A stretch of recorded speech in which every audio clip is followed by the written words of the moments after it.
নমস্কার। Indira Gandhi national open ইউনিভার্সিটির regional centre কলকাতার তরফ থেকে গান্ধী জয়ন্তী উপলক্ষে একটি অনুষ্ঠানে আমরা এসেছি। এই আজকের অনুষ্ঠানের মূল যে বিষয় সেটি হলো Gandhi Swaraj journey from the self to the worldly universe. বোঝাই যাচ্ছে একটি ব্যাপক বিষয়, বিস্তৃতভাবে তার পরিধি।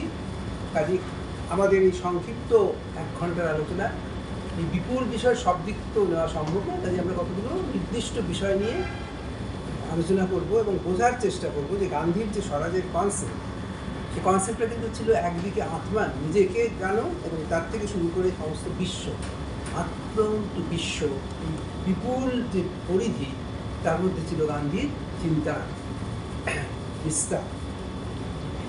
এখন 1869 সাল থেকে 1948 সাল পর্যন্ত গান্ধীর জীবৎকাল। ভারতীয় রাজনীতিতে তিনি প্রবেশ করেছেন মোটামুটি 1919 এবং তার শেষ হচ্ছে তার মৃত্যু 1948 পর্যন্ত। তার জন্মের পর 150 বছরও কেটে গেছে। আজও কিন্তু মানুষের মধ্যে তাকে নিয়ে অন্তহীন কৌতূহল, অন্তহীন প্রশ্ন। আমরা গান্ধীকে কিভাবে দেখব? তিনি কি নিছকই একজন স্বাধীনতা সংগ্রামী, ব্রিটিশ বিরোধী আন্দোলনকারী, দেশকর্মী, অথবা তিনি নিছক একজন সন্ত প্রকৃতির মানুষ, অথবা বিশ্ব শান্তি আন্দোলনের তিনি প্রবক্তা? নানাভাবে তার বিচার চলেছে এবং চলছে।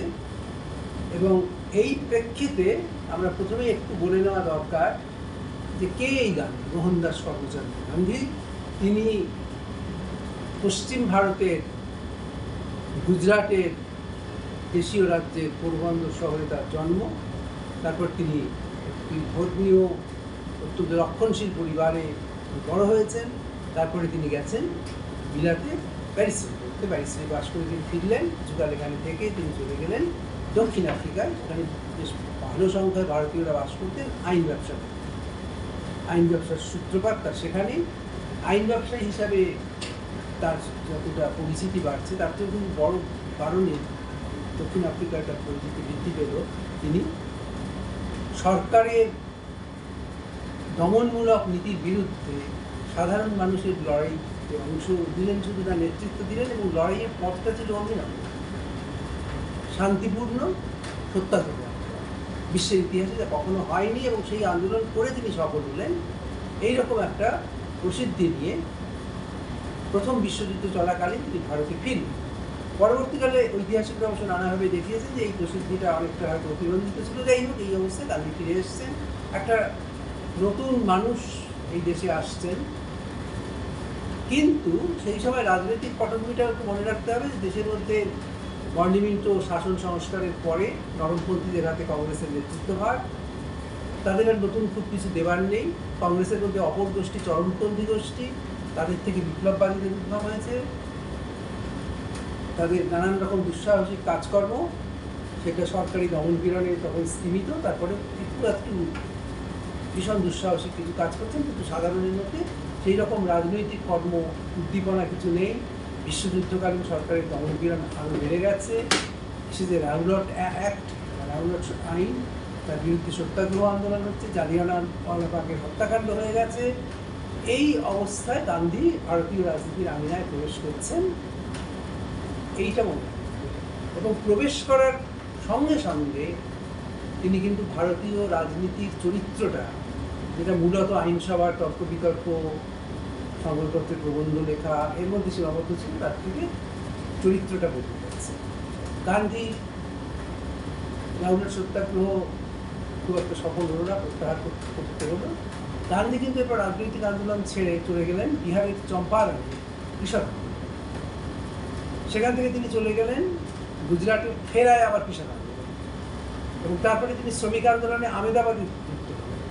এবং সর্বত্রই তিনি কিছু সন্ধান করছেন, তিনি মানুষকে জানতে চাইছেন, মানুষের অভাব অভিযোগ, মানুষের চিন্তা চেতনা, এই মধ্যে তিনি ঢুকতে চাইছেন। এই যে অনুসন্ধান, অন্বেষণ, সেইটা শুরু হল।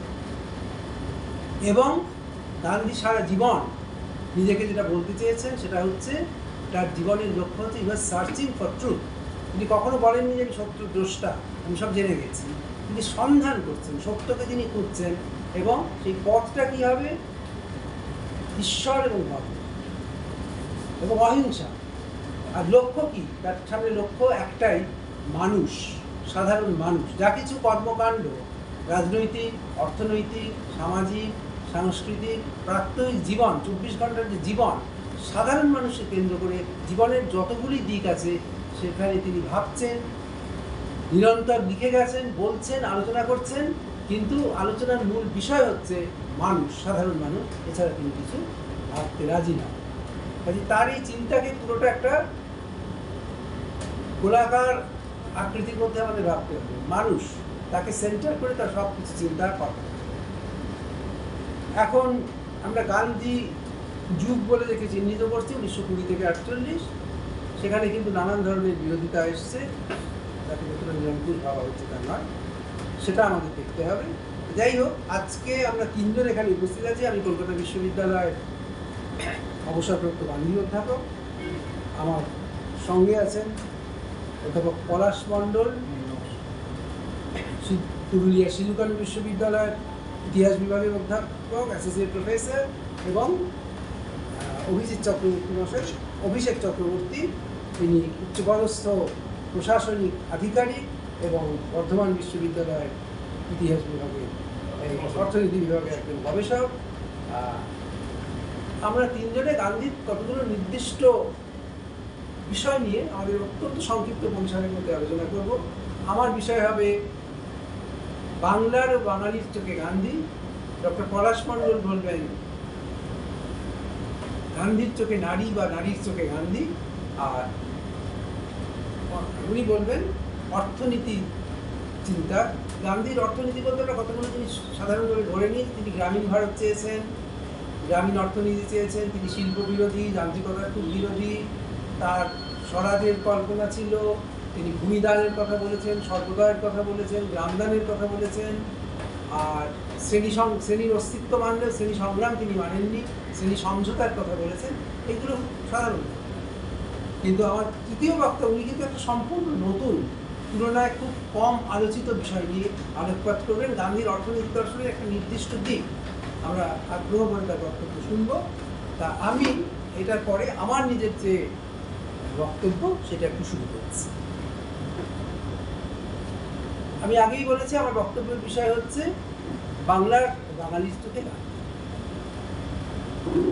এখন বাংলা বলতে আমরা অবিভক্ত বাংলাকে বুঝছি, এবং বাংলা বাঙালি বলতে সাধারণভাবে বাংলা ভাষাভাষী মানুষকে বুঝছি। কিন্তু বাংলার কথা যদি বলি, সেখানে বুঝতে হবে বাংলাভাষীর বাইরেও এখানে বিপুল সংখ্যক হিন্দিভাষী ছিলেন, মারোয়াড়ি ছিলেন, পাঞ্জাবি শিখ ছিলেন, অন্যান্য অঞ্চলের লোক ছিলেন। তারাও কিন্তু বাংলার অধিবাসী এবং জাতীয় সংগ্রামে তারা অংশ নিচ্ছেন।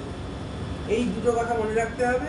আর এই বাংলা বাঙালি যখন বলছি, তখন কিন্তু আমাদের একটা ধারণা কাজ করে যাচ্ছে যে সবচেয়ে আর্টিকুলেট যে অংশ, উচ্চবর্ণীয়, ইংরাজি শিক্ষিত, অভিজাত, ভূস্বামী বা পেশাদার শ্রেণী, তারাই ভূমিকা নিয়েছেন যে তারা সমস্ত বাঙালি জাতির প্রতিনিধিত্ব করছে। এটা কিন্তু সর্বাংশে ঠিক ছিল না। তাদের বৃত্তের বাইরে একটা বিরাট অংশ ছিল, প্রান্তিক মানুষরা ছিলেন, নিম্নবর্ণের মানুষরা ছিলেন, দলিত সম্প্রদায়, মুসলমান সম্প্রদায়ের মানুষরা ছিলেন, কৃষক সম্প্রদায়ের মানুষরা ছিলেন, যারা কিন্তু তাদের চিন্তার মধ্যে খুব একটা আসেননি। তারা হয়তো তাদের রিপ্রেজেন্ট করতেন না। তাদের কিন্তু তারা মার্জিনালাইজ করে রেখেছেন, প্রান্তিক করতে চেয়েছেন। এবং আমরা দেখব যে প্রান্তিক করতে গিয়ে তারা হয়তো নিজেরাই শেষ পর্যন্ত প্রান্তিক হয়ে গেছে নেতৃত্ব। কাজে যখন আমরা আলোচনা করি যে বাংলা গান্ধী বিরোধী, তখন এই শ্রেণীর মানুষদের কথা বলি। আমরা কিন্তু ভুলে যাই তার বাইরে একটা বিশাল অংশ ছিল, তাদেরও একটা গান্ধী দর্শন ছিল, গান্ধী চর্চা ছিল, গান্ধী চিন্তা ছিল। এখন বঙ্গভঙ্গ রদ দিয়ে বাঙালির জাতীয়তাবোধের যে বিন্যাস, বঙ্গভঙ্গ বিরোধী আন্দোলনের পরিণতি, সেটা ঘটে গেল। বাঙালি রাজনৈতিক নেতৃত্ব মনে করলেন যে তারা ভীষণভাবে সফল হয়েছে। কিন্তু তার পাশাপাশি কিন্তু দুটো ঘটনা ঘটে গেল, সেটা বাঙালি এই যে উচ্চবর্ণীয় সম্প্রদায় নেতৃত্ব দিচ্ছে তারা মনে রাখেননি বা বুঝতে চাননি। একটা হলো যে বিহার এবং উড়িষ্যা বাংলার থেকে বাইরে চলে গেল, একটি নতুন রাজ্য হয়ে গেল। আর এই যে বাংলা, অবিভক্ত বাংলা বলছেন, সেই বাংলায় কিন্তু হিন্দু প্রাধান্যের বদলে মুসলমান প্রাধান্য প্রতিষ্ঠিত হলো, যাদের উপরে কংগ্রেসের প্রতিষ্ঠিত নেতৃত্বের কর্তৃত্ব সেটা ক্রমশই কমতে থাকছে। কাজে একদিকে কিন্তু এই ঘটনাগুলো, আর তার চেয়েও বড় যে কথা সেটা হচ্ছে রাজধানী কিন্তু চলে গেল 1912 সালে কলকাতা থেকে দিল্লি, রাজনৈতিক ভার কেন্দ্র বদলে গেল। কিছুদিন বাদে বাঙালি বুঝলো তাদের আগের যে গুরুত্ব ছিল সেটা রইল না, এবং এই যে কোস্টাল প্রেসিডেন্সিগুলো, Bombay presidency, Madras presidency, Bengal presidency, তাদের হাত থেকে যেটা হিন্টারল্যান্ড ইন্ডিয়া বলা হয়, বিশাল যে ভারতের অভ্যন্তর ভাগ, যাদের আগে খুব একটা গুরুত্ব ছিল না, সেখানে ইংরেজি শিক্ষার খুব একটা প্রসার ঘটেনি, তারা পশ্চাৎপদ, সেই যে বিশাল অংশ, সেইখানে কিন্তু গান্ধীর নেতৃত্বের গুরুত্ব, যেটা বাঙালির এই প্রতিষ্ঠিত নেতৃত্বের বাইরে চলে গেছে। এবং এই যে বাঙালির হেরে যাওয়া, বাঙালি আর এই পুরনো নেতৃত্ব প্রান্তিক হয়ে পড়ছে, তাদের এই সব দুরবস্থার জন্য তারা শুরু করলেন গান্ধীকে দায়ী। এবং যে বঙ্গবিভাগ রোধ করে তাদের আন্দোলনের সাফল্য তারা দেখিয়েছিলেন, শেষ পর্যন্ত 1947 সালে দেশভাগের মধ্যে দিয়ে সেটা শেষ হলো। এবং উদ্বাস্তু সমস্যা এলো, শরণার্থী সমস্যা এলো, অনুপ্রবেশের সমস্যা এলো, সাম্প্রদায়িক হাঙ্গামা চরমে উঠলো, সব কিছুর জন্যই কিন্তু তারা গান্ধীকে দায়ী করছে। এই যে গান্ধী বিরোধী, অনেকটাই অযৌক্তিক, সেইটা বাঙালির তথাকথিত নেতৃত্বের একটা মজ্জাগত অংশ হয়ে দাঁড়ালো। আমরা দুজন বিশিষ্ট লেখক, দেবপ্রসাদ ঘোষ এবং বিরোধী চৌধুরী, প্রলিফিক রাইটার্স এদের বলা হয়, এবং প্রতিষ্ঠিত রাজনৈতিক দলের তারা প্রতিনিধিত্ব করেন না, তাদের লেখাপত্রের মধ্যে দিয়ে খুব পরিষ্কার বোঝা যাচ্ছে যে গান্ধী ঠিক আমাদের নয়, আমাদের লোক। এটাই কিন্তু ওই এলিটিস্ট নেতৃত্বের দৃষ্টিভঙ্গি। আমি আবার বলছি, সেটা কিন্তু আপামর বাঙালির দৃষ্টিভঙ্গি নয়। গান্ধীর চিন্তার কতগুলো বৈশিষ্ট্য, কিন্তু এটা আরো মনে রাখতে হবে যে গান্ধীর যে রাজনৈতিক বিরোধিতা বিভিন্ন অঞ্চলগুলোর মধ্যে থেকে এসছে ভারতবর্ষে, যে বিরোধিতা এসছে শুধু ব্রিটিশ সাম্রাজ্যের কাছ থেকে নয়, এসছে মডারেট নেতৃত্বের কাছ থেকে, এসছে হিন্দু এবং মুসলিম সাম্প্রদায়িক শক্তির কাছ থেকে, এসছে র্যাডিক্যালদের কাছ থেকে, এসছে কমিউনিস্ট সহ অন্যান্য বামপন্থীদের কাছ থেকে, এবং অঞ্চল ভিত্তিতে তার মধ্যে বাংলা এগিয়েছে। এবং বাংলার যাকে বলতে পারি যে আইডল বা আইকন হচ্ছেন র্যাডিক্যাল ন্যাশনালিস্ট, যার প্রতিভূ হচ্ছেন দেশবন্ধু চিত্তরঞ্জন দাস, যিনি গান্ধী নেতৃত্বের বিরুদ্ধে গিয়ে স্বরাজ পার্টি গঠন করলেন। অসহযোগ আন্দোলনে তিনি গান্ধীর সহযোগী ছিলেন, তারপরে স্বরাজ পার্টির সঙ্গে আবার কংগ্রেসের একটা বোঝাপড়া হলো, কাজে এইভাবে গান্ধীকে কিন্তু তিনি মেনে নিতে বাধ্য করেছিলেন। এবং 1925 সালে তার মৃত্যু ঘটলো, এবং র্যাডিক্যাল ন্যাশনালিস্ট বেঙ্গল তার নেতা হিসেবে দেখা দিলেন সুভাষচন্দ্র বসু। কিন্তু সুভাষচন্দ্র বসুর নেতৃত্বকেও গান্ধী কিন্তু শেষ পর্যন্ত মার্জিনালাইজ করে দিলেন। তিনি জনগণমন অধিনায়ক যতই হন, ত্রিপুরী থেকে হরিপুরে it was a long journey, ultimately Subhas বসুকে কংগ্রেস ছাড়তে হলো, ফরওয়ার্ড ব্লক গঠন করলেন, লেফট কনসলিডেশন কমিটি গঠন করলেন, কোনোটাই খুব একটা সক্রিয় হলো না, গান্ধী থেকে গেলেন গান্ধীতেই। কাজে এই যে সুভাষচন্দ্রকে মার্জিনালাইজ করা, খুব সফলভাবে করা, এইটার বাঙালি ভালো চোখে নিল না, কিন্তু আটকাতেও পারে। সুভাষচন্দ্র পরে দেশ ত্যাগ করলেন, নেতাজি হলেন, অন্য ধরনের আন্দোলনে জড়িয়ে গেলেন, কিন্তু গান্ধী ভারতীয় রাজনৈতিক আন্দোলনের কেন্দ্রীয় পুরুষ হিসাবে থেকে। আর একটা কথা বলবো যে এই যে গণ আন্দোলন, মানুষকে নিয়ে আন্দোলন করা, এটা গান্ধীর অনবদ্য কৃতিত্ব। তিনি 1920 সালের 21 সালের যে অসহযোগ আন্দোলন, এক দশক বাদে 30-এর দশকের 30-31-32 সালের আইন অমান্য আন্দোলন, এবং শেষ পর্যন্ত 1942 সালে ভারত ছাড়ো গণ আন্দোলন প্রায় অসামান্যতায় পৌঁছে গেছে গান্ধীর নেতৃত্বে। এবং দ্বিতীয় মহাযুদ্ধ শেষ হতে যে যুদ্ধোত্তর বিপ্লবকালীন পরিস্থিতি, গান্ধীর হয়তো আর কর্তৃত্ব ক্রমশ কমছে, গান্ধী বুঝছেন, কিন্তু তবুও এই যে আন্দোলনে হাজার হাজার মানুষ, প্রায় সর্বস্তরের মানুষ, সর্বধর্মের মানুষ, সর্বলিঙ্গের মানুষ এগিয়ে আসছে, এই মানুষকে টানার যে ক্ষমতা, এটা গান্ধীর চেয়ে বেশি একটু দেখাতে পারেননি। সেই ক্ষমতার ছিলেন অপ্রতিদ্বন্দ্বী। কাজেই গান্ধীর অনেক চিন্তা হয়তো অনেকের কাছে গ্রহণযোগ্য হয়নি। আমি আগেই বলছি, র্যাডিক্যাল ন্যাশনালিস্টরা বিরোধিতা করেছেন, কমিউনিস্টরা বিরোধিতা করেছেন, কিন্তু সেই কমিউনিস্টদের মধ্যে আমরা পরবর্তীকালে দেখতে পাচ্ছি একটা আত্মচিন্তা শুরু হয়েছে। দক্ষিণপন্থী কমিউনিস্টরা এসে দাঙ্গে এবং বামপন্থী কমিউনিস্টরা ইউএস নামুদ্দিপাদ যে গান্ধী পুনর্মূল্যায়ন করেছেন, সেখানে তারা নিঃসংকোচে স্বীকার করেছেন গান্ধী নেতৃত্বের অসামরিকতা। কিন্তু বঙ্গীয় কমিউনিস্টদের প্রতি সেই উদ্যোগ দেখা যায়নি, তারা খুব একটা দীর্ঘদিন পর্যন্ত মানতে পারেননি। গান্ধী শতবার্ষিকীতে অতিবাম গোষ্ঠী বহু জায়গায় গান্ধী মূর্তির মাথা কেটে নিয়েছে, সেটাও আমরা দেখেছি। কাজে গান্ধী ওই ঠিক বাঙালির গান্ধী নয় এরকম একটা ধারণা চালানো হয়েছে। এরপরে আমরা দেখতে পাচ্ছি গান্ধীর জীবনের যে একটা মূল দর্শন, তিনি বর্ণাশ্রম প্রথায় বিশ্বাস করতেন, কিন্তু তিনি মানতেন না অস্পৃশ্যতা। তার জন্য তিনি চাইতেন হৃদয়ের পরিবর্তন, উচ্চবর্ণের এবং নিম্নবর্ণের, এবং তার মধ্যে দিয়ে এক ধরনের নতুন সমাজ ব্যবস্থা তৈরি হবে, সর্বদয়ী সমাজ।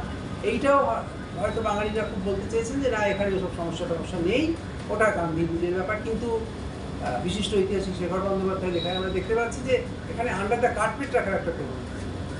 গান্ধী সমস্যার মূলে পৌঁছতে চেয়েছেন। বাংলার তথাকথিত বুদ্ধিজীবী রাডিক্যাল তারা কিন্তু সেটা বুঝতে চাননি বা পারেননি। যাই হোক, গান্ধীর যে অর্থনৈতিক দর্শন শ্রমিক মালিক সম্পর্কের ক্ষেত্রে সম্পূর্ণ নতুন কথা বলেছে। তারা এটাকে বলেছেন অবসকিউরেন্টিজম, ওই একটা খ্যাপাটের লোকের পুরনো যুগের ধারণা। কিন্তু এই জঙ্গি শ্রমিক আন্দোলনেরও একদিন সমাপ্তি হয়েছে, তারা পথ খুঁজেছেন, এবং প্রতিবাম নেতা শঙ্কর গুহনিয়োগী ছত্তিশগড়ে যখন গেছেন, শ্রমিক আন্দোলন করেছেন, জিতেছেন, হেরেছেন, তারপরে কিন্তু তার যে বিখ্যাত শ্রমিক সংগঠন সেখানের সঙ্গে ওই যে গান্ধী যার সমালোচনা করেছেন বামেরা, তার যে মজুর মহাজনের কনসেপ্ট, শঙ্কর গুহনিয়োগী ছত্তিশগড়ের শ্রমিক আন্দোলনের কনসেপ্টে আমরা আশ্চর্য মিল বুঝতে পারছি, দেখতে পাচ্ছি। গান্ধীর নাম হয়তো তিনি নেননি, কিন্তু গান্ধীর চিন্তার এই সার্থক রূপায়ণ সেখানে হয়েছে। সেখানেও গুহনিয়োগী দেখাতে চেয়েছেন, গান্ধী যে কথা বলেছেন যে মানুষ শুধু 8 ঘন্টার শ্রমিক নয়, শ্রমিক তার জীবন হচ্ছে 24 ঘন্টার। তার জীবনের সব দিকগুলো ঠিক গান্ধী যেভাবে দেখতে চেয়েছেন, গুহনিয়োগীও সেভাবে দেখাতে চেয়েছেন। গান্ধী নিহত হয়েছেন, গুহনিয়োগী নিহত হয়েছেন, কিন্তু সেখানে প্রভাব থেকে গেছে। নারী আন্দোলনের উপর গান্ধীর একটা প্রভাব থেকে গেছে। এবং যে কথাটা বলা হচ্ছে, মনে রাখতে হবে যে হইচই হয়নি, কিন্তু বাংলার গ্রামে গ্রামে অজস্র গান্ধী আশ্রম টিকেছিল। 12 ইয়ার তারা রান করতেন, তারা চরকা কাটতেন, তারা মহিলা সেবাশ্রম করতেন, তারা হরিজন সেবা করতেন, গান্ধীর যে শিক্ষামূলক কার্যসূচি সেগুলো তারা রূপায়ণ করতেন। কাজে 12 ইয়ার তারা কাজ করতেন। এবং স্বাধীনতার পরে যে বাংলার কংগ্রেস সংগঠন, তার অনেক বড় অংশ এখান থেকে এসছে। এবং এই যে বড় বড় গান্ধীয়ান মুভমেন্ট, সেখানে কিন্তু যে অংশগ্রহণকারী মানুষরা তারা এই গান্ধী আশ্রমের সূত্রে রিক্রুটেড হচ্ছেন প্রত্যন্ত গ্রাম থেকে। কাজে গান্ধী অতটা ইরেলিভেন্ট আমরা যতটা মনে করছি, বাংলার চোখে গান্ধী, বাঙালির চোখে গান্ধী, তিনি এখানে অপ্রাসঙ্গিক, অপান্তেও, এই ধারণাটা সত্যি নয়।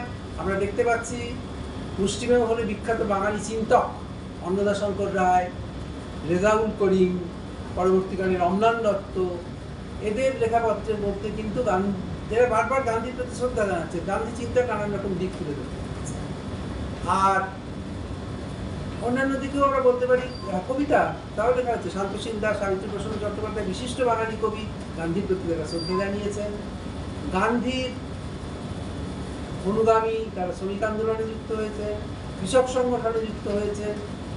নানান ক্ষেত্রে কিন্তু গান্ধীর একটা প্রভাব থেকে গেছে। গান্ধী পুরোপুরি এখানে ভুলে যাওয়া হয়েছে, গান্ধীর কথা কি মনে রাখছে না, এইটা বোধহয় খুব ঠিক নয়। কাজেই গান্ধীর যখন আমরা পুনর্মূল্যায়ন করবো, বাংলার চোখে গান্ধী, বাঙালির চোখে গান্ধী, সেখানে এই বিস্তৃত প্রায় হলেও অবিস্মরণীয় গান্ধী ছিলেন, তিনি আছেন এবং থাকবেন। এই বলে আমার যে সংক্ষিপ্ত বক্তব্য সেটা শেষ করছি। এর পরের বক্তা পলাশ মণ্ডল, তার বিষয় হচ্ছে নারীর চোখে গান্ধী এবং গান্ধীর চোখে নারী। থ্যাংক ইউ স্যার, আপনি খুব সুন্দরভাবেই আমাদেরকে তুলে ধরলেন আমাদের যে আলোচনার বিষয়, Gandhi Swaraj, the journey from the self to the worldly universe. এবং এই প্রেক্ষাপটে স্যারের থেকে আমরা অনেক কিছু জানতে পারলাম, এবং বাঙালির মধ্যে দিয়ে তার শ্রমিক চিন্তা, ভাবনা চিন্তা। আমার আলোচনার বিষয় এবং দৃষ্টিভঙ্গি একটু সম্পূর্ণ আলাদা। আমি যে আলোচনা দেখাতে বা এখানে করবো সেটা হচ্ছে Gandhi and women of Bengal. মূলত বাংলার মহিলাদের সঙ্গে গান্ধী, এবং সারা ভারতবর্ষ তো রয়েইছে, কিন্তু বাংলাতে যে সমস্ত মহিলারা যারা গান্ধীর দ্বারা প্রভাবিত হয়েছিলেন তাদের চোখে গান্ধী কেমন ছিলেন বা গান্ধীর চোখে নারীরা কেমন ছিলেন, এই প্রেক্ষাপটটা আমি তুলে ধরার চেষ্টা করব। উইমেন ইন গান্ধীস আইস অথবা Gandhi in the eyes of women. এবং এখানে অবশ্যই সম্প্রতি আজ যে সময়টা আমরা দাঁড়িয়ে আছি, আমরা কি গণ আন্দোলন বলতে 1920 বা 30 বা 42 এই সময়টা ধারণার সঙ্গে বা বাস্তবতা সম্পর্কে আমাদের অনুধাবন করাটা খুব মুশকিল হয়ে যাবে। সেক্ষেত্রে সম্প্রতি কিছু ঘটে যাওয়া ঘটনা আন্তর্জাতিক ক্ষেত্রে শ্রীলঙ্কা বা বাংলাদেশ বা সম্প্রতি ভারতবর্ষের বিভিন্ন আন্দোলনগুলোর মধ্যে দিয়ে যে গণচেতনা কিভাবে তৈরি হতে পারে তার কিছু কিছু উদাহরণ আমরা হয়তো পাচ্ছি। কিন্তু সেই গান্ধীর বাস্তবতাকে বোঝার মতো ক্ষমতা শুধুমাত্র খাতা কলমে বা কাগজপত্রে রিপোর্ট দিয়ে আমাদের অনুধাবন করাটা খুব মুশকিল হয়ে যাবে। আমরা এই গান্ধীকে ঠিক চিনতে পারছি যখন তার আন্দোলনগুলো চলছে বিভিন্ন ধাপে ধাপে। তার বাইরে গান্ধীকে আমরা যখন চিনতে পারলাম তার অটোবায়োগ্রাফি যখন তিনি লিখছেন the story of my experiments with truth, এটার মধ্যে দিয়ে কিন্তু আমরা গান্ধীকে আর এক নতুনভাবে আবিষ্কার করতে পারছি। এবং যে কথাগুলো তিনি বারবার স্বীকার করছেন, যে কথাগুলো তিনি বারবার তুলে ধরছেন তার গ্রন্থের মধ্যে দিয়ে, যেটা সরাসরি তো সবাই সেটা সম্ভব করে তোলেন। এবং সেই গান্ধীর মধ্যে দিয়ে আমরা একটা অন্য দিক খুঁজে পাই। এবং অবশ্যই তার ভাবনা চিন্তার মধ্যে দিয়ে প্রফেসর বাসু ভালোই বললেন যে তার যে ঈশ্বর সত্য বা সত্যই ঈশ্বর বা অহিংসা বা সত্যাগ্রহ, এই কথাগুলো তার আলোচনার মধ্যে দিয়ে বারবার এসেছে, যা ভাবছিল মূল মন্ত্র। কিন্তু আমরা যদি নারী চেতনার মধ্যে দিয়ে একটু প্রবেশ করার চেষ্টা করি তাহলে দেখব খুব কয়েকজন নারী, বিশেষত বিদেশি নারীদের মধ্যে ম্যাডলিন স্লেভ, যিনি মীরা বেন নামে পরিচিত হয়েছিলেন, বা নীলাগ্রাম কুক এবং সরলা দেবী চৌধুরানী, সরোজিনী নাইডু, রাজকুমারী অমৃত কৌর বা মনু গান্ধী, আবা গান্ধী, এই কয়েকজন নারী সম্পর্কে আমরা দেখেছি তার বারবার তার কাজকর্মের সহকর্মী হিসাবে বিভিন্ন সময় তার সঙ্গে ছিলেন। কিন্তু এর বাইরে কি অন্যান্য যে নারী জগৎ ছিল তাদের সঙ্গে গান্ধীর সম্পর্ক ঠিক এই আলোচনার গভীরে আসার আগে আমাকে বুঝতে হবে যে গান্ধী যে সময়টার কথা বলছেন, যে আন্দোলনগুলোর কথা বলছেন, বিংশ শতাব্দীর একেবারে দ্বিতীয় দশকের শুরুতে।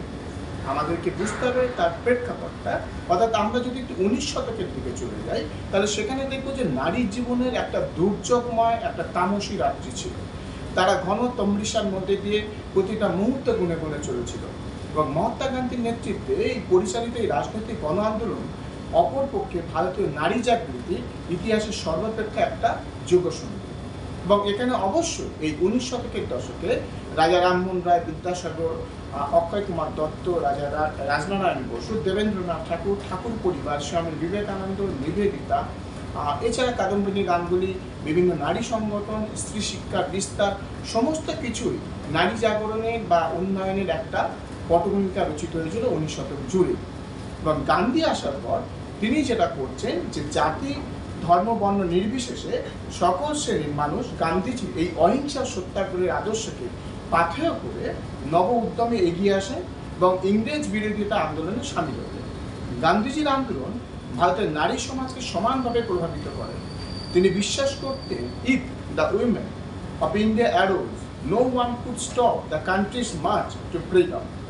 তিনি নারী জাগরণের ক্ষেত্রে বারবার জোর দিয়েছেন বিদেশি বস্ত্র বর্জন, বাড়িতে বসে চরকা কাটা, মদ্যপানের বিরুদ্ধে প্রতিবাদ জানানো, আন্দোলন পরিচালনার প্রয়োজনে নিজেদের অলংকার অর্থদান, সভা সমিতি, শোভাযাত্রায় অংশগ্রহণ, কারাবরণ প্রভৃতি একাধিক কর্মসূচিতে নারীদের অংশগ্রহণ করার জন্য তিনি আহ্বান জানিয়েছেন। শুধু গান্ধী আহ্বান জানিয়েছেন বা গান্ধী এই অহিংসা আদর্শই নয়, গান্ধীর কাছে আর একটা খুব গুরুত্বপূর্ণ দিক মনে হয়েছিল সেই সময়কার সমাজে বা পরবর্তী সময়ে বিভিন্ন লেখার মধ্যে দিয়ে আমরা পাই গান্ধী এবং নিরাপদময় একটা আশ্রয়। সেটা কিভাবে দেখবো? সেখানে কিন্তু তার সহজ সরল জীবনযাপন, তার আদর্শ, ব্যক্তিত্ব নিঃসন্দেহে ভারতের সকল প্রান্তের অন্তঃপুরবাসিনী ও তাদের পরিবারকে প্রভাবিত করেছিল। এটা আমরা বিভিন্ন আলোচনায় পাই যে women were drawn to Gandhi in his magnetic personality, his unique naturalness and transparent sincerity. এখানেই আমি সুচিতা কৃপালিনী তার এক সাক্ষাৎকারে তিনি এক জায়গায় ব্যাখ্যা করছেন, when women came out and worked in the political field, their family members knew that they were quite secure, they were protected. এই যে একটা ব্যাপার, নারীরা তার সঙ্গে কাজ করতে গিয়ে একেবারে নিরাপদ এবং তারা নিরাপদেই থাকবে, এইগুলো পরিবারের মধ্যে থেকে মনে হয়েছিল।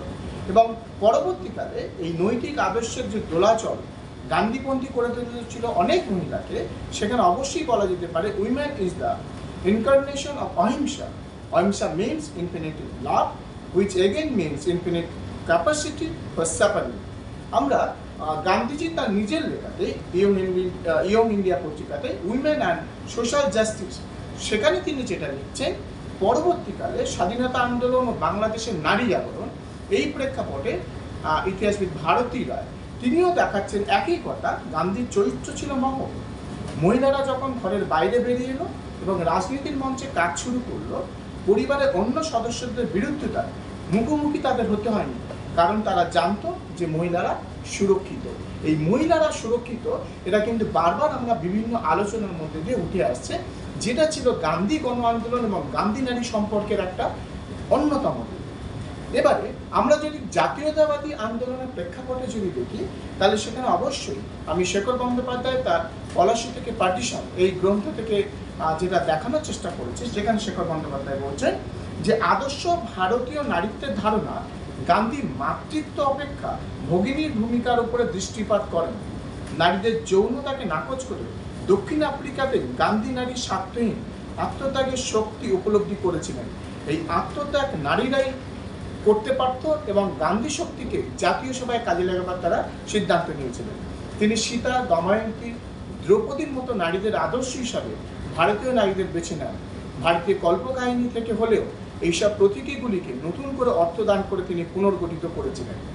এ প্রসঙ্গে সুজাতা প্যাটেল তার construction and deconstruction of women in Gandhi, এখানে তিনি জোরের সঙ্গে দেখানোর চেষ্টা করছেন যে আত্মশক্তির মহিমা কীর্তন করে তাদের শারীরিক দুর্বলতাকে শক্তিতে রূপান্তরিত করেছিলেন গান্ধী।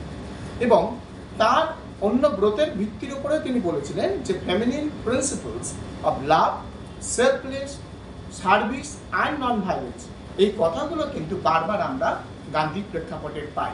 অর্থাৎ গান্ধীর গণ আন্দোলনের শুরুতেই কিন্তু এই যে নিরাপদ এবং গান্ধী নারীর প্রতি যে সম্মান এবং গান্ধী নারীকে কি চোখে দেখছেন, এইগুলো কিন্তু আমরা দেখছি। এবার আমি একটু আলোচনার অন্যদিকে পটভূমিকায় নিয়ে আসবো, যে আমরা দেখব যে গান্ধী তার যে মাস মুভমেন্টগুলো ছিল, গণ আন্দোলনগুলো ছিল, সেই গণ আন্দোলনে নারীদের যে অংশগ্রহণ এবং এই অসহযোগ আন্দোলন দিয়ে আমি শুরু করব। 1921-এর দশকে যে অসহযোগ আন্দোলন, বাংলা থেকে যে সমস্ত মহিলারা একেবারে তার সঙ্গে আন্দোলনে নেমে পড়েছিলেন, তাদের মধ্যে উল্লেখযোগ্য ছিলেন বাসন্তী দেবী, উর্মিলা দেবী, লীলা নাথ, লতিকা ঘোষ, তরু সেন, কল্যাণী দাস, নেলি সেনগুপ্ত, চারুশীলা ধর, বিমল প্রতিভা দেবী, এরকম অজস্র মহিলা যাদের নাম আজও ইতিহাসের পাতা অনেক নাম আমরা ঠিক আলোচনায় তুলে আনি না। কিন্তু আমি এখানে একটা গুরুত্বপূর্ণ এবং আনপাবলিশড একটা লেটারের কথা বলবো, যেটা আমার এই আলোচনার একটা অন্য মাত্রা দিতে পারে, বাসন্তী দেবীর কথা।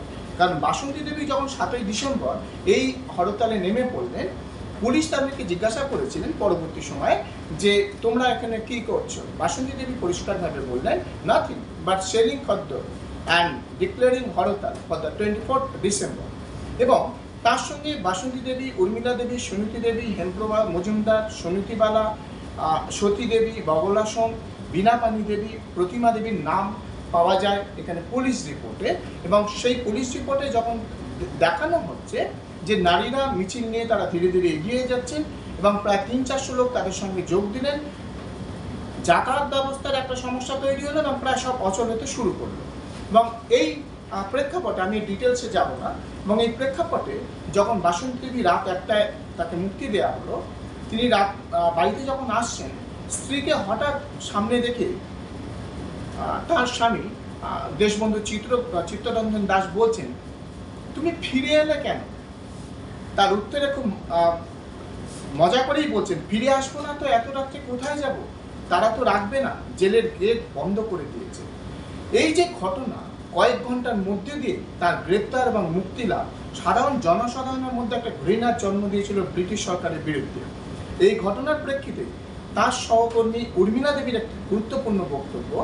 তিনি বলছেন, আমাদের মনে হয়েছিল লড়াইয়ের মধ্যে মেয়েদের অন্তর্ভুক্তি এমন একটা গতি দেওয়া উচিত ছিল। অবশিষ্ট মেয়েদের সামনে আমরা একটা দৃষ্টান্ত স্থাপন করলাম। বাসন্তী দেবীর গ্রেপ্তার এবং তার মুক্তির পর সারা বাংলাদেশ জ্বলে উঠল। তরুণরা উত্তেজিত হয়ে দলে দলে এগিয়ে আসতে শুরু করলেন এবং বাসন্তী দেবীর গ্রেপ্তারের সেই প্রভাব বাংলাদেশ দেখেছিল তা এক কথায় অবর্ণনীয়। একটি সন্ধ্যায় তার গ্রেপ্তার এবং কয়েক ঘন্টার কারাবাস বাংলাদেশে নিয়ে এসেছিল এক অভূতপূর্ব জাগরণ। শুধু এখানেই নয়, ঠিক এই সময় আর এক ভারত মাতার সন্তান সুভাষচন্দ্র বসু, তিনি এই সময় জেল থেকে লিখছেন, বাসন্তী দেবী অসহযোগ আন্দোলনে অংশগ্রহণ করা আন্দোলন এক নতুন গতি খুঁজে পেয়েছিল।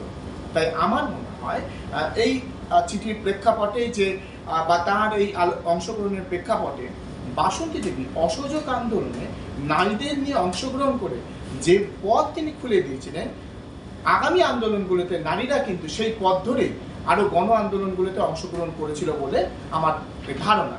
এবং গান্ধী এবং বাসন্তী দেবীর সম্পর্কে যে কথাটা আমি একটু আগেই বলছিলাম, যে একটি অপ্রকাশিত চিঠি আমি এটা পেয়েছিলাম হেনা চৌধুরীর তার নারী জগৎ পত্রিকা থেকে। এবং সেখানে বলছেন, আপনার দেশবন্ধু চিত্তরঞ্জন দাসের মৃত্যুর পর, তার আগেও দেখা হয়েছিল গান্ধীর সঙ্গে বাসন্তী দেবী, কিন্তু এই চিঠিটি গান্ধী পোস্ট করেছিলেন, বাসন্তী দেবীর উদ্দেশ্যেই লিখেছিলেন যে কপালে সিঁদুরের টিপ, মুখে পান, হাতে চুড়ি, লেশ বসানো শাড়ি, সেই হাসি খুশি ভরা মুখ কিছুই নেই।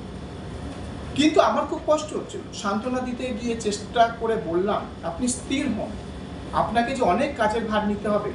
বীরঙ্গনা থমথমে গলায় দৃঢ়তার সঙ্গে উত্তর দিলেন, আমি আর কাঁদব না, আমার আর কান্না আসে না। হিন্দু বিধবা দুঃখের প্রতিমা, সে সংসারের সমস্ত দুঃখ ভার মস্তকে বহন করে, দুঃখই যেন হিন্দু বিধবার জীবনের ধর্ম। বাসন্তী দেবী যে এক মিনিট পান ছাড়া চলতো না, মিষ্টান্ন মাংস সবকিছু ত্যাগ করে পরমাত্মার ধ্যানে নিমগ্ন, এখন কেহ তাকে আর কাঁদিতে দেখে না। তো এই যে চিঠিটি, এটা খুব গুরুত্বপূর্ণ বাসন্তী দেবীর জীবন দর্শন এবং মহাত্মা গান্ধীর একটা সুসম্পর্কের কথা কিন্তু আমরা এই চিঠির মধ্যে দিয়ে পেতে পারি। আরেকটি একেবারে অপ্রকাশিত চিঠির কথা আমি বলবো। তিনি হলেন বিপ্লবী লীলা নাথ। তিনি বাংলাদেশে এক সময় নারী জাগরণের জন্য 1923 খ্রিস্টাব্দে দীপালি সংঘ স্থাপন করেছিলেন।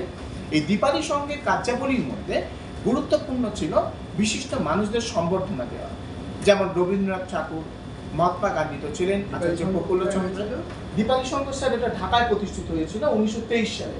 সেই সময় এটা বিপ্লবী সংগঠন হিসাবেই তারপরে এরা মার্চ করেছিল শ্রীসংঘ নামক বিপ্লবী সংগঠনের মধ্যে দিয়ে।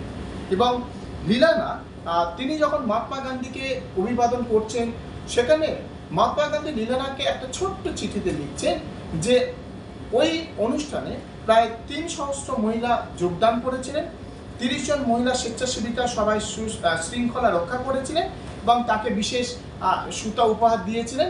এবং আমি ব্যক্তিগতভাবে এই সময় মহাত্মা গান্ধী লীলানাথকে তাকে আশীর্বাদ এবং শুভেচ্ছা জানিয়েছিলেন। এই লীলানাথ পরবর্তীকালে জাতীয় আন্দোলনের একেবারে মূল স্রোতে ঢুকে গিয়েছিলেন, কংগ্রেস বা পরবর্তী সময়ে সুভাষচন্দ্র বসুর আদর্শেই চলেছিলেন। কিন্তু নোয়াখালী দাঙ্গার সময় গান্ধীজি সেই আদর্শকে সামনে রেখে কিন্তু তিনি নোয়াখালীতে একেবারে মানুষের সেবায় নিজেকে নিয়োজিত করেছিলেন এবং তার মনে ছিল এই গান্ধীর কারিশমা। এরপরে আমরা যদি অসহযোগ আন্দোলনের পরে যদি আইন অমান্য আন্দোলনের দিকে যাই, তাহলে আমি দেখবো যে বাংলায় যে সমস্ত মহিলারা আইন অমান্য আন্দোলন যখন শুরু হচ্ছে, একেবারে আমরা সবাই জানি আইন আন্দোলনের প্রেক্ষাপট, যেগুলো আমরা বিভিন্ন পাঠ্যপুস্তক, বিপানচন্দ্র বা আমরা সমিত সরকার, শেখর বন্দ্যোপাধ্যায় বিভিন্ন পাঠ্যপুস্তকে খুব সাধারণভাবে আইন অমান্য আন্দোলনের পটভূমিগুলো আমরা খুব সহজেই পাই। কিন্তু বাংলায় যে সমস্ত মহিলারা, বিশেষত শান্তি ঘোষ, নেলি সেনগুপ্ত, সোনতি চৌধুরী, বীণা দাস, প্রীতিলতা ওয়াদ্দেদার, উর্মিলা দেবী, হেমপ্রভা মজুমদার, লাবণ্যপ্রভা দত্ত, আশালতা সেন, ইন্দুমতি দেবী, প্রতিভা ভদ্র, উজ্জ্বলা মজুমদার, কল্যাণী দাস ভট্টাচার্য, চারুপ্রভা সেনগুপ্ত, এছাড়া আরো অজস্র বাংলা থেকে মহিলা ছিল যারা কিন্তু বিভিন্ন জেলা থেকে এই আন্দোলনে গান্ধীর ডাকে কিন্তু একেবারে রাস্তায় নেমে এসেছিল আইন অমান্য করতে এবং বিদেশি দ্রব্য বর্জন করতে, স্বদেশি দ্রব্য তারা ব্যবহার করতে। এই আন্দোলনগুলো কিন্তু একমাত্র সম্ভব হয়েছিল এই মহাত্মা গান্ধীর মাধ্যমে। এরপরে যদি আমরা আরেকটি বড় গণ আন্দোলন আমরা জানি ভারতবর্ষে, এটা আগস্ট মুভমেন্ট 1942 সালে। এখানেও আমরা জানি গান্ধী আন্দোলন এবং 42-এর আন্দোলন মানে মেদিনীপুর মাতঙ্গিনী হাজরা, যাকে আমরা গান্ধী বুড়ি হিসেবেই জানি, তার সেই প্রতিদান বা তার প্রতিবাদ এবং তার একেবারে আত্মত্যাগ, এটা ইতিহাসের পাতায় যেমন চিরস্মরণীয় হয়ে আছে। তার পাশাপাশি অনেকের নাম, যেমন প্রতিভা ভদ্র বা লাবণ্যপ্রভা দত্ত, চারুপ্রভা সেনগুপ্ত, রাজিয়া খাতুন, হালিমা খাতুন, ইন্দুমতি গুহ ঠাকুরতা এবং পুরুলিয়া অঞ্চলের লাবণ্যপ্রভা ঘোষ, যিনি গান্ধীর আদর্শে প্রভাবিত হয়ে সেখানে শিল্পাশ্রম এবং শিল্পাশ্রমের মধ্যে দিয়ে সারা জীবন গান্ধী আদর্শকে নিয়ে তিনি তার নিজের জীবনটাকে কাটিয়ে দেওয়ার চেষ্টা করেছিলেন। এবং এই যে প্রেক্ষাপটে আমি এর পরে যে অংশটা একটু আলোচনার চেষ্টা করব, সেটা হচ্ছে এই গণ আন্দোলনগুলোর পাশাপাশি যে মানুষ সেবা, প্রফেসর বাসু যেটা বললেন, যে মানুষের কথা শোনা, মানুষের মধ্যে চলে যাওয়া, এই যে মানুষ, এই মানুষের সেবার জন্য নোয়াখালীতে তিনি যেভাবে ছিলেন, আমি এখানে কতগুলো একটু রিসার্চ ওরিয়েন্টেড ওয়ার্কের মধ্যে দিয়েই বলেছিলাম, যেটা হচ্ছে যে এই সময় কিন্তু নেহেরু মিউজিয়াম মেমোরিয়াল যেটা ওখানে রয়েছে, মেমোরিয়াল মিউজিয়ামে ওখানে কিছু ফাইলস রয়েছে যেগুলো ইন্ডিভিজুয়াল কালেকশনস। সেখানে রেণুকা রায়, অশোকা গুপ্ত, ফুলরানী গুহ, তাদের প্রত্যেকের লেখাগুলো ওখানে রয়েছে, যেখান থেকে এক্সট্রাক্ট করলে বোঝা যায় যে নোয়াখালী দাঙ্গার সময় কিভাবে গান্ধীর আদর্শটাই মূলত ওখানে পরিচালিত হয়েছিল। আমি অশোকা গুপ্তের লেখা থেকে একটা চিঠি পাচ্ছি, যেখানে গান্ধী অশোকা গুপ্ত এবং তার সহকর্মীদের বলছেন, তোমরা কর্মীরা যে গ্রামে বাস করবে সেই গ্রামের পলাতক গ্রামবাসীকে স্বগ্রামে ফিরে আসার অনুরোধ করতে হলে আগে নিজেরা সেই গ্রামে শিশু সন্তান সহ বিপজ্জনক অবস্থায় মোকাবিলা করতে যদি প্রস্তুত না থাকো, তাহলে ফিরে আসার কথা বলতেই পারবে না। এর পাশাপাশি বলছেন, তোমাদের কাছে তারা সাহস ও শক্তি পাবে, সাহস না থাকলে আমার মত ও নীতিতে কাজ করতে পারবে না, আর যতদিন না কাজে সফল হবে ততদিন কাজ করে যেতেই হবে, বাড়ি ফেরার কথা ভাবতে পারবে না, সুতরাং সময় নিয়ে চিন্তা ভাবনা করে কাজে নামবে। এই যে তার বাণী, এই যে তার গঠনমূলক একটা চিন্তা ভাবনা, যে কাজ না শেষ করে ফিরবেন না। এবং অশোকা গুপ্ত সত্যি তার সন্তানদেরকে, তার স্বামীকে একটা আলাদা জায়গায় বা আলাদা পরিসরে রেখে দিয়ে কিন্তু তিনি এই সমাজসেবার কাজে নিযুক্ত হয়েছিলেন।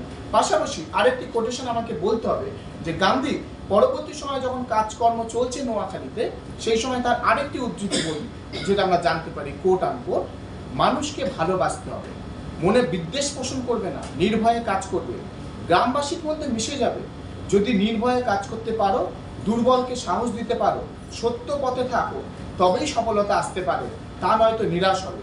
যখন দুষ্কৃতীরা দেখবে তোমরা নির্ভীক, তখনই তোমাদের সম্মান করবে। কিন্তু একথা মনে রেখো, সহজেই তারা আসল ও মেকি সাহসের পার্থক্য বুঝতে পারে। আবার এমন গ্রামে যাবে যেখানে তোমরা সমস্ত লোক তোমাদের দেখে গ্রাম ত্যাগ করছে বা ভয় পাচ্ছে, সে সাহস ফেরাতে হবে তোমাদেরকে। এমনও গ্রাম আছে যেখানে সবাই হরিজন, তারা অনেকেই গ্রামে আছে কিন্তু মেরুদণ্ড ভেঙে গেছে, তাদের দারুণ আতঙ্ক হতাশার থেকে বাঁচতে হবে। কেউ যদি বলে তাদের উপর অত্যাচার হয়নি বলেই তারা গ্রামে আছে, কিন্তু এ কথা সত্য নয়। তাদের উপদেশ পাথেয় করে আমাদের কাজ ছড়া তারা শুরু করেছিল। অর্থাৎ গান্ধীজির এই নোয়াখালী জায়গা থেকে যে সমস্ত স্বীকারোক্তি আমরা অশোকা গুপ্ত বা রেণুকা রায় বা ফুলরানী গুহর বার্তার মধ্যে পাই, সেটা হচ্ছে সম্পূর্ণভাবে গান্ধীজির আদর্শেই মানব সেবাটাই তাদের লক্ষ্য ছিল। আমি এই গণ আন্দোলনগুলোর পাশাপাশি এবার একটি সম্পূর্ণ অন্য ডাইমেনশনে এই নারীদের বিষয়ে একটু আলোচনা করব। সেটা হচ্ছে যে গান্ধী তার যে অটোবায়োগ্রাফি, সেখানে কিন্তু কস্তুরবা তার স্ত্রীর মধ্যে দিয়ে অনেক কথাই আমরা জানতে পারি, এবং গান্ধীজির সঙ্গে নারীদের এই যে মেলামেশা, তা নিয়ে অনেক কথা উঠে আসে। কিন্তু সেখানে নারীবাদী ঐতিহাসিকদের চোখে তারা বলছে এটা মর্যাদা বৃদ্ধি হয়েছিল, এটা কোনো কলঙ্কের কোনো ছাপ নেই। কি বলছেন তারা? তারা বলছেন শত শত সম্ভ্রান্ত পরিবারের মহিলারা ভারতবর্ষের রাস্তায় মিছিল করেছিলেন, জেলে গিয়েছিলেন, অমর্যাদা ভোগ করেছিলেন, আবার নিজের পরিবারে ফিরে এসেছিলেন, কিন্তু তাদের গায়ে কোনো কলঙ্কের ছাপ পড়েনি। এখানেই ভারতীয় সামাজিক দৃষ্টিভঙ্গিতে উল্লেখযোগ্য পরিবর্তন চোখে পড়ে। এখানে সুজাতা প্যাটেল তার এক লেখাতে বলছেন, উল্লেখ করা যেতে পারে সমাজের চোখে প্রকাশ্যে বিদ্রোহী না হয়েও এইসব মহিলাদেরকেও কেউ কেউ একান্নবর্তী পরিবারের মতো সাংস্কৃতিক উপমাগুলিকে বিশেষ উদ্দেশ্যে ব্যবহার করে স্বাতন্ত্র্যের সীমারেখাকে ধীরে ধীরে প্রসারিত করেছিলেন।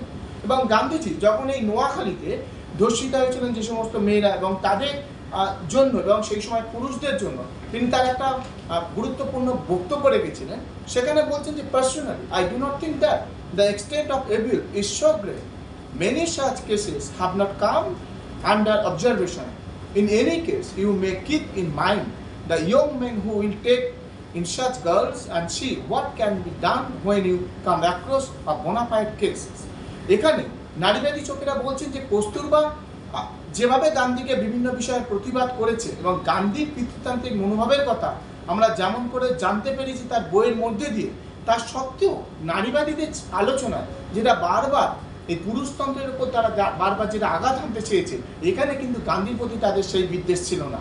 যেমন মধু কিশোর রায় তার ইকোনমি অ্যান্ড পলিটিক্যাল উইকলি পত্রিকা এবং তার গান্ধীয়ান উইমেন সেখানে বারবার দেখানোর চেষ্টা করছেন যে গান্ধীর মতো পুরুষদের যৌন চেতনা বা কাম প্রবণতা অনেক বেশি, নারী স্বভাবত সংযমী, এবং সেই কারণে গান্ধী নারীকে দেখতেন mother of man and too sacred for sexual love, নারীদের সিস্টার্স অফ মার্সি এবং গোটা মানব জাতির মাতৃস্থানীয় বলে উল্লেখ করেছেন। কিন্তু সমস্যাটা হলো এই গান্ধী আবার মেয়েদের বিরুদ্ধে অভিযোগ করেছেন যে পুরুষকে লালসায় লিপ্ত করে তারাই নৈতিকতার স্থলন ঘটায়। জন্ম নিয়ন্ত্রণ বিষয়ে গর্ভনিরোধক ব্যবস্থার বিরুদ্ধে গান্ধী সোচ্চার হয়েছিলেন। রবীন্দ্রনাথের সঙ্গে এ বিষয়ে তার মত মেলেনি। গান্ধী মনে করতেন যে নারী কনসেপটিভ ব্যবহার করে সে বেশ্যার সমতুল্য। যাই হোক, পরবর্তী সময়ে অধ্যাপিকা তনিকা সরকার এবং ইতিহাসবিদ তার বঙ্কিমচন্দ্রের সঙ্গে তার এবং এই গান্ধীর যে ব্যাখ্যা, গান্ধী যেভাবে নারীকে মায়ের চোখে দেখার চেষ্টা করছেন, বঙ্কিমের বিভিন্ন লেখায় সেই মায়ের কথা আমরা জানতে পারি। এবং গান্ধীর নেতৃত্বে এবং জাতীয়তাবাদের বঙ্কিমচন্দ্রের বন্দে মাতরমের প্রতিমা লক্ষ্য করছেন। দেশকে মা বলে অভিবাদন জানানে বঙ্কিমচন্দ্র শুরু করেছিলেন, গান্ধী তার সম্যকভাবে বাস্তবায়িত করেছিলেন। সুতরাং বলা যেতে পারে যে পিতৃতান্ত্রিক হলেও নারীবাদীরা যেভাবে তাকে দেখেছেন তার সত্যি একটা নতুন দৃষ্টিভঙ্গি আমাদের সামনে তুলে ধরেছেন। এবং ব্যক্তি হিসাবে গান্ধী ঈশ্বর ভক্ত, তিনি তার রাজনীতিকে আধ্যাত্মবাদী করে তুলেছিলেন। পিতৃতন্ত্র বা পুরুষতন্ত্র গান্ধী অস্বীকার তো করেনি, বরং তার দৃষ্টিভঙ্গি ছিল একান্ত পিতৃতান্ত্রিক। কিন্তু তা সত্ত্বেও নারীবাদী সমাজবিজ্ঞানীরা অনেকেই তার সাফল্যকে পুরোপুরি নস্যাৎ করেনি, বরং গান্ধী নেতৃত্বে সদর্থক মহিলাকে তারা সামনে তুলে এনেছেন। জাতির জনকের চিন্তায় ও কাজে নানা অসঙ্গতি এবং তার নারীদের প্রতি দৃষ্টিও ছিল নানান আপত্তিকর বিষয়, কিন্তু জাতীয় ইতিহাসে তার ঐশ্বর্যময় অভিঘাত ছিল অনস্বীকার্য। সে কথা নারীবাদী সমাজবিজ্ঞানীরা স্বীকার করেছেন। তাই আমার এই সার্বিক আলোচনায় আমি পরিশেষে যেটা বলতে পারি যে গান্ধীর চোখে নারীরা এবং নারীদের চোখে গান্ধী এবং বাংলায় যে সমস্ত নারীরা গান্ধী আন্দোলনের ক্ষেত্রে, গণ আন্দোলনের ক্ষেত্রে যেভাবে তার পাশে দাঁড়িয়েছিলেন এবং তার অটোবায়োগ্রাফির মধ্যে দিয়ে কস্তুরবার বিভিন্ন কথাবার্তার মধ্যে দিয়ে গান্ধীকে যেভাবে আমরা নতুন করে আবিষ্কার করেছিলাম এবং গান্ধীজি সৎভাবে যে কথাগুলো সেখানে লিপিবদ্ধ করেছেন এবং বর্তমান সময়ে যে নারীবাদী চিন্তার যে প্রসার ঘটেছে, সেই নারীবাদীরাও কোথায় কৃতজ্ঞ চিত্রে এই গান্ধীর পিতৃতান্ত্রিকতা বা পরিবেশকেও তারা সম্মান জানাতে বাধ্য হয়েছে। ধন্যবাদ। ধন্যবাদ। পলাশের সুন্দর আলোচনা থেকে অনেকগুলো প্রশ্ন উঠতে পারে, সেটা আমরা পরে করবো। আমাদের পরবর্তী বক্তা অভিষেক চক্রবর্তী, ওর কথা আগেই বলেছি যে উচ্চ প্রশাসনিক পদেও আছেন এবং গবেষণা করছেন বর্তমান বিশ্ববিদ্যালয়। আমরা গান্ধীর অর্থনৈতিক চিন্তা বলতে সাধারণভাবে কতগুলো বিষয় বুঝি, যেটা আমি আগেই বলেছি। তার গ্রামীণ অর্থনীতির উপর গুরুত্ব দান, শিল্প অর্থনীতি ও জনজীবিকার বিরোধিতা, কিন্তু তার বাইরেও তার অর্থনৈতিক চিন্তা সমসাময়িক কালে, কন্টেম্পোরারি পিরিয়ডে কীভাবে প্রভাবিত করছে ঘটনাক্রমকে, এবং আজকে ঘটনা দেখতে গেলে গান্ধী চিন্তাকে আমরা কীভাবে নিতে পারি, এটা আমরা খুব সুন্দরভাবে আশা করছি অভিষেক বাবুর কাছ থেকে শুনি। Thank you, sir. Thank you, Professor Basu. Thank you, Professor Mundur. In no way I am a Gandhi expert, and the amount of information that I have received from both of you, sirs, so the thing that I am trying to focus on is actually the Gandhian thoughts. Mainly his economic thoughts. Gandhi has not written, as far as my knowledge goes, has not written anything which is completely on economics. but he has certain thoughts which are known as the Gandhian economics, as J.C. Kumarappe has mentioned. So what are the importance of, or is there at all any importance of those thoughts in present day economics and in the global economy? As we know that while Gandhi's philosophy had wide range of acceptance to deal with the political and social ideas, it has not many followers in the arena of economics. For instance, the concept of trusteeship, as inundated by Gandhi, demands non-possession. People in the economic arena, they treat it as some sort of an utopia. It is not to be expected at this point in time. But when we see the amount of and the different sort of challenges that the global economy faces at this point in time, it becomes a quest for us to find out whether the thoughts of Gandhi can at all be called to be relevant, or it is completely outdated. For that, let us first jot it down that what are the major challenges that the world economy faces at this point of time. So for that, we don't have to do a lot of research. If we just read the various, the reports that come out from time to time from various organizations such as UNDP or World Bank or IMF or the Institute of Economics and Peace and other things, so we get a lot of a lot of data, a lot of facts. So let me put those facts in front of you. Then we will be able to discuss things further.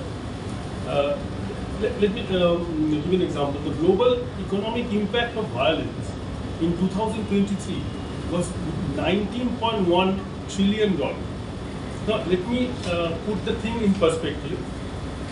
India's GDP is $3.6 trillion. We are aspiring to become a $5 trillion economy. And the global cost of violence is $19.1 trillion. That is 13.5% of global GDP. So in the whole of the world, the amount of production of services or production of goods or related services, the value 13% goes for gets completely wasted due to violence and the violent conflicts. If we draw it to per capita, it is around 2,500, like almost 20,000 rupees in Indian person, 20,000 rupees per month, almost same as our per capita income. And if things escalate to a point, there are countries in Africa, there are countries like Ukraine, there are countries like Myanmar, where the GDP, the cost of conflict towards its GDP is as high as 40%. We know that a couple of months back, our neighbor, People's Republic of China, it has threatened Taiwan. We all know that China believes in one China policy. It wants to take back Taiwan, and it threatened Taiwan with the economic blockade. We have seen what economic blockade can lead to when economic blockade taking place in the Middle East a couple of years ago. So economic blockade, and the estimate is that economic blockade may cost us $2.7 trillion. This is a very conservative estimate, and obviously India will be facing a lot of trouble for that. Now let us think in certain other perspectives. In 2022, the number of forcibly displaced people in the world reached 108 million. This is the highest level since World War II. Can you imagine the amount of economic burden that is associated with this amount of displacement? When I talk about displacement, this is both internal displacement as well as external displacement. Professor Abhijit Banerjee, the Nobel laureate, in his last discourse at the World Information Forum, World Knowledge Forum, he came to the conclusion that his research said that the inequality that the world sees today is one of the highest that has ever been seen, that has ever been recorded. Inequality, that is the ratio of the top 10 to the bottom 50% of the. And if you follow the other, the risk reports that come from time to time, like what are the major risks? Obviously, the climate change is the biggest possible threat that the humanity faces today. And there are other also threats like misinformation, fake news, disinformation. What sort of impact does it have on economy? It does have. It breaks the most important thread that binds us, that is trust. Trust in economics and other social sciences is treated as a social capital. Samajik Moolধন in Bangla we say. So it completely annihilates that social capital in society. In the last of the World Bank review, we came to know that a total of 712 million people were living in extreme poverty. There is an increase of 23 million compared to 2019. Of course, the COVID-19 played its part. And the World Bank working group, which was working specifically on poverty, came to the conclusion that we cannot reduce poverty and inequality without addressing the intertwined global challenges, including slow economic growth, fragility, conflict, and climate change. Now, coming to fragility, living in South Asia like India, obviously we are not new to fragility. We are completely surrounded by fragile states. The latest being Bangladesh, what we are witnessing over there. Then before that, Sri Lanka, we have seen what has happened in Sri Lanka, Nepal, Pakistan, everywhere, Afghanistan. So we know what this fragility and then what sort of impact it can have. Now let's see that if Gandhian economic thoughts or Gandhian understanding of the economy is any sort of a remedy for such challenges that we have just discussed. So Gandhian economic thought can be categorized in 2 or 3, in the major categories. So for ease of discussion, what I did is that I have categorized in 6 or 7 parts so that it is easier for us to comprehend. The first part for me of Gandhi's understanding of Gandhi's thought is, which is very relevant, which I find very relevant for present economic challenges, that is the sustainable development and environmentalism. Gandhi's philosophy of living simply and in harmony with nature aligns with today's growing emphasis on sustainability. The world that we live in today with high consumerism is full of egocentrism. What is egocentrism? Egocentrism is like I rule, like human beings rule, and we are at the top of the realm, the rest fall upon us. No. But Gandhi believed in ecocentrism, that we are a part of the nature. His idea of trusteeship, where humans are seen as custodians of natural resources, parallels the modern environmental movements that calls for responsible and sustainable use of Earth's resources. With the world facing climate change and environment degradation, Gandhi's vision promotes minimalism, reduced consumption, and eco-friendly practices. These are all extremely crucial for an equitable development and sustainable progress. Now let us come to the point 2.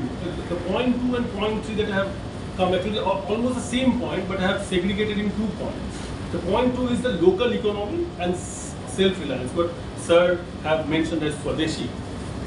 Gandhi spoke on Swadeshi, that is the idea of promoting local industries or self-sufficiency. I find it very relevant even today. Now you can tell me that how can it be relevant? We live in a world of complete globalization. How can it be relevant? But I have seen, but we have recently witnessed what globalizations, what vulnerabilities are there in globalization. Globalization's vulnerabilities are exposed during the COVID-19 pandemic. During the Ukraine-Russia conflict, many countries and regions realized the importance of local supply chains. When the global supply chains were completely disrupted, we could not even find chips. We could not even produce, countries like China, countries like South Korea could not even produce mobile phones and the parts of the computers because of the disruption of supply chains. The emphasis on the local production and medium and small scale industries can foster economic resilience, reduce dependence on external markets, and create more equitable development that I've already said. Almost the same sort of understanding can be reflected by my third point, is the economic decentralization. But I have made it a separate point. The reason being, Gandhi advocated for decentralized economy, where the local communities take charge of their own economic development. They decide what sort of economic model they need. That is, the grassroots decide what they need, not the top line. So it's completely decentralized. Emphasizing on small scale industries and over the large scales. The reason is that today, you see that today, decentralization is seen as a way to reduce inequality and empower local communities.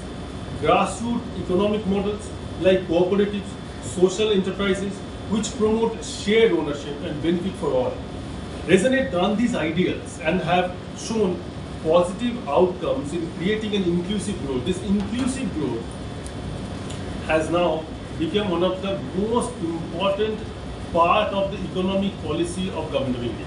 I work for the Ministry of Finance. I've seen the amount of emphasis the government gives on financial inclusion that we see through Jan Dhan Yojana and other banking benefits that the government provides, as well as like when I work for the taxation department, we are given directions by the Government of India that the medium, small and micro enterprises, their refunds and other sort of things should not be hindered, so that because their working capital is not get blocked by it. So that because they are the primary source for creating employment. The basis of this economic philosophy was the dignity and the welfare of the poorest of the poor. Poorest of the poor, the person who is standing in the last in the queue, he should also get the benefit. He felt that, Gandhi felt that a man earns his dignity by working and earning his bread and livelihood. Gandhi was a firm view that India lives in its 7 lakh villages, not in its cities and towns that we see all around us. So they have to be strengthened, the economy has to be strengthened. In a move to foster, to actually materialize what Gandhi's vision is, we have seen what Niti Aayog recently launched, the Vocal for Local initiative.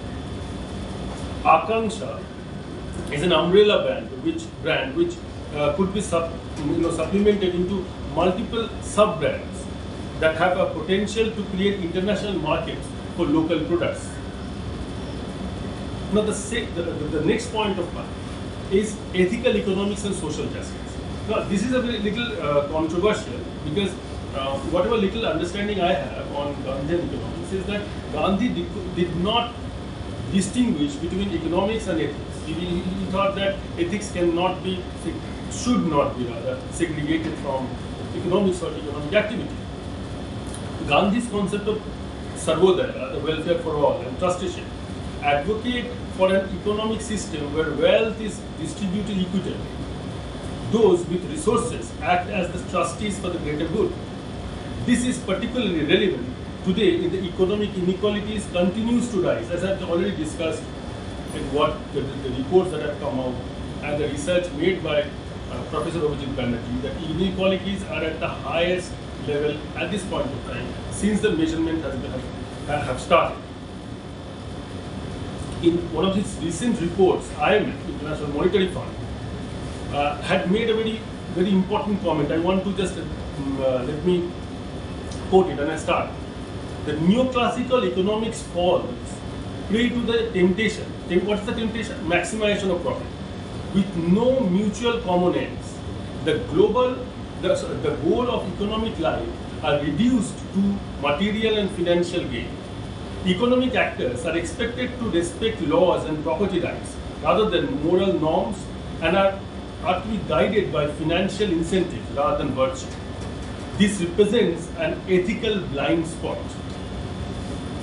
It is precisely this mentality that fuels massive inequality, financial instability, and environmental crisis. So, at this point of time, the present world order, which includes IMF, has come to the conclusion that ethics and virtue are extremely important for the economic activities to be made sustainable.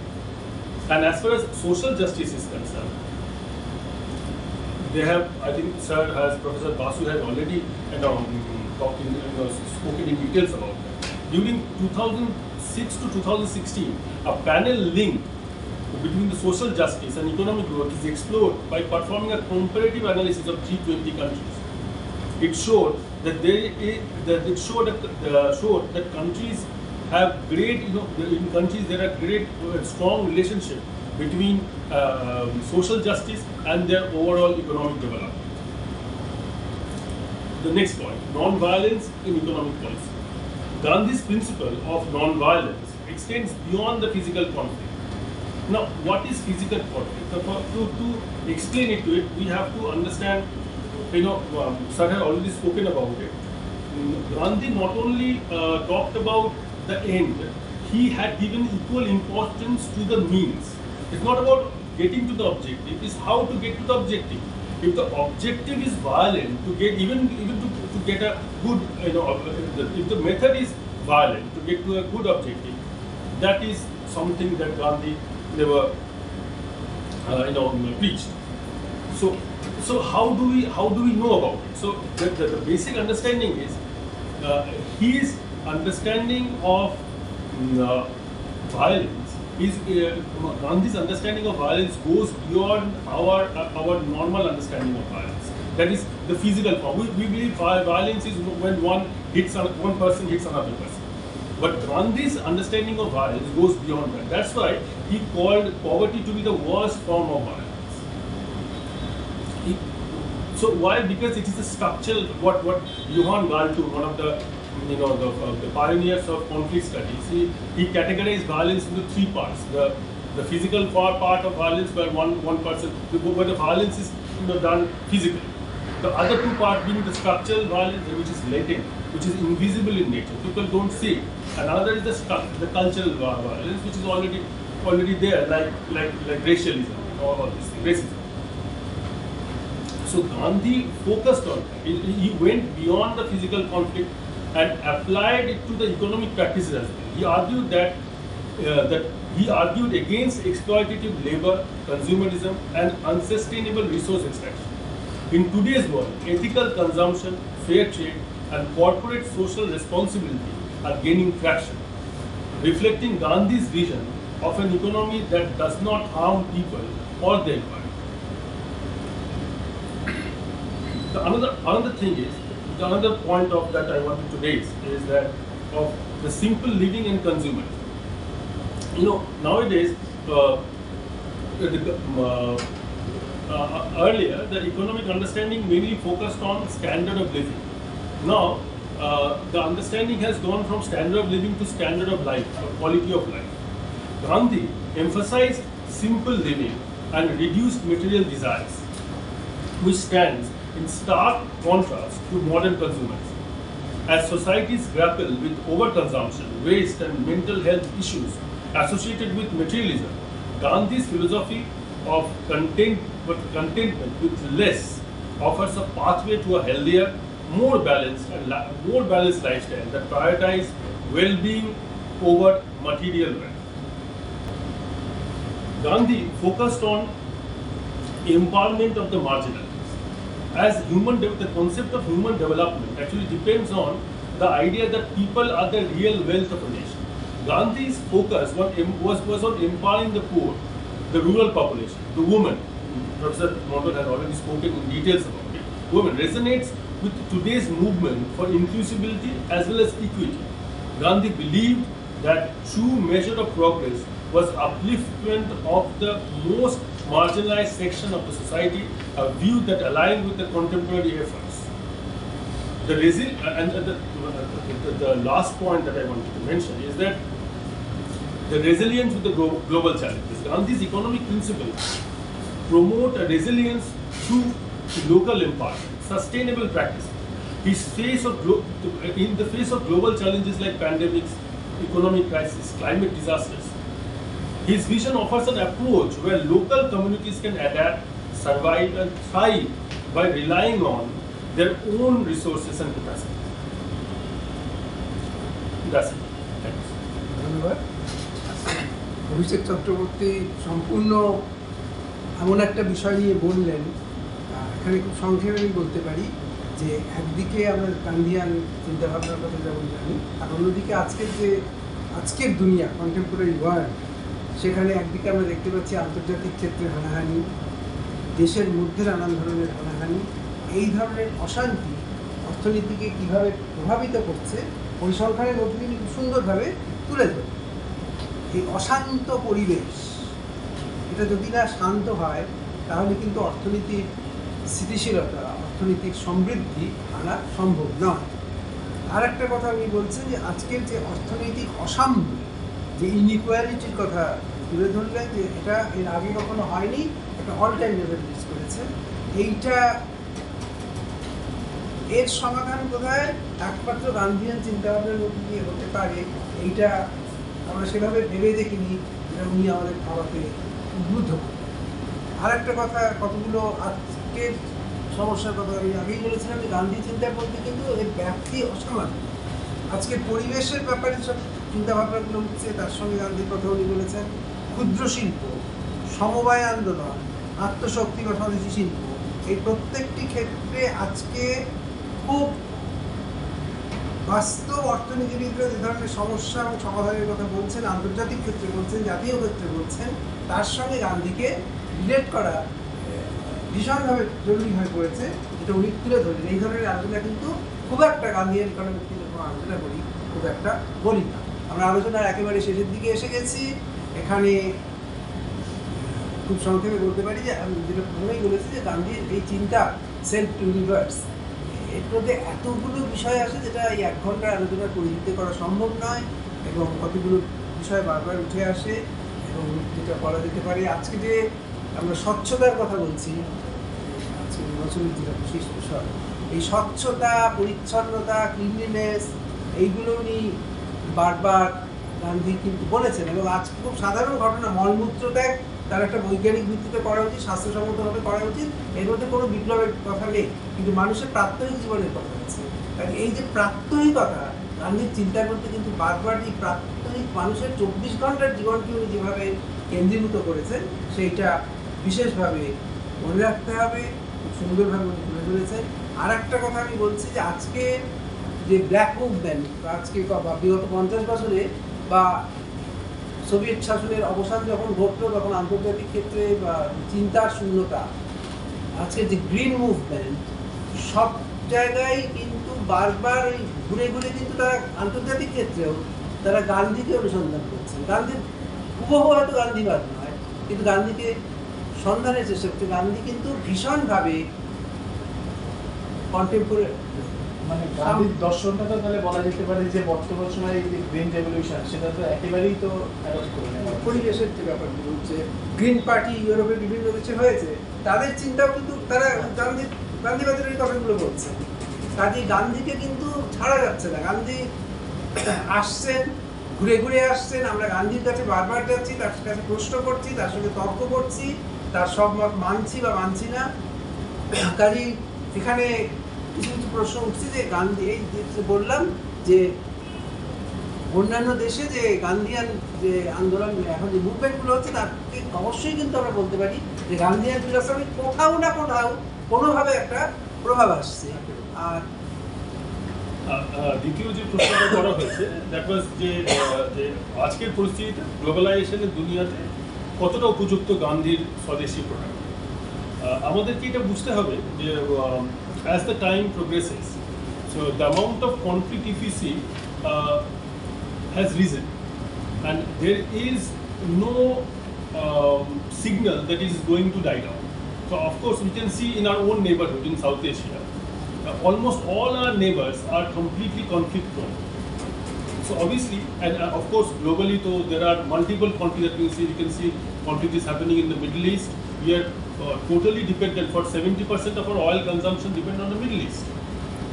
And of course Russia is also having its own conflict with Ukraine, and completely it has a lot of embargoes from the European Union and other. We have our oil consumption and import from Iran. Iran is hugely embargoed by the US.